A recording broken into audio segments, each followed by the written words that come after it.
That's just, what, 7 weeks out from Quad Rock? Just 7 weeks. So our mission really is to pull out the key takeaways from how that rehearsal went. What did he learn? Yeah. What does it tell us about his prep? And for Western states. Okay. Okay, so like you said, it wasn't casual. The sources make that really clear. It was a very specific simulation. Not just a fitness check. No, definitely not. Roche apparently talked about needing a next house great kind of run, approaching it less about, winning and more about executing the plan perfectly, like a rehearsal. Which is interesting because he also mentioned, didn't he, feeling kind of uncertain at the start? He did. That feeling, apparently it's familiar from past races, but his choice, as the source puts it, was to just roll with this and use the day. Okay, and using the day seems to mean getting everything right.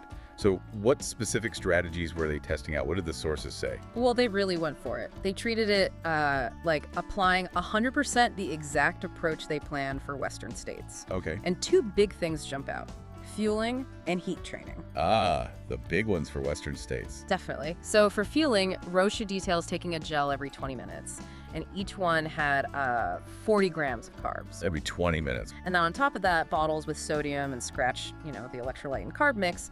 The goal was a total intake between 140 and 160 grams of carbs per hour. Whoa, 140 to 160 grams an hour. That sounds like a lot compared to, more traditional ultra fueling. It is. It's presented as a pretty significant shift for the sport, maybe. The idea seems to be that you need that level of constant energy, especially for these really long, demanding races. To avoid the bonk, basically. Yep. Exactly. Keep that energy supply steady, particularly under stress like heat.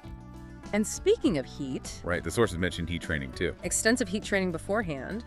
And then during the race, he was actually using tools like ice bandanas and, get this, a Core 2 heat sensor. To monitor his body temp in real time. Yep, to see how his body was responding. So how did that heat strategy work out on the day? He actually noted feeling surprisingly good in the warm conditions, which he directly linked back to all that prep. So the training paid off. Seems like it. He even joked, apparently, about recommending heat suits now, and his performance kind of reflected that. He felt strong climbing, handled the technical descents okay. Even though he maybe felt he wasn't pulling away initially? Right, but then he quickly realized, he actually felt fantastic and could really push. And push he certainly did. The source confirms he won the whole thing in 7 hours, 6 minutes. But here's the really eye-opening part. He didn't just win. No, he absolutely shattered the course record. By how much? Took 14 minutes off it. It was a record from 2016 held by Ryan Smith, a local runner. And that 7.2 time, it was considered, really strong. Lots of top Colorado runners hadn't touched it. So pretty impressive, as the race director apparently said. Especially on a warm day. Exactly. Not ideal conditions for a fast time. That race director also had that interesting comparison, saying Quad Rock is so much harder and more technical than Western states.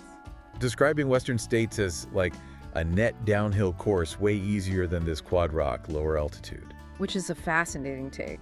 What's the implication there? Well, it suggests that if you can master the difficulty of Quad Rock, it might give you quite a bit of confidence for Western states, even though the challenges are different. Less technical, maybe. Makes sense. The sources also touched on his mental game too, right? Like not looking at the start list. He deliberately avoided it, even assuming top guys like, say, Jim Walmsley might show up, just to keep his focus dialed in. I also thought that part about seeing his son Leo on the course was quite powerful. Oh, he talked about how that moment reminded him to model vulnerability. Just the act of putting yourself out there, it shifted his focus a bit beyond just the win. And finding motivation in the history of the sport, too. Right. It seems like he's found this interesting balance.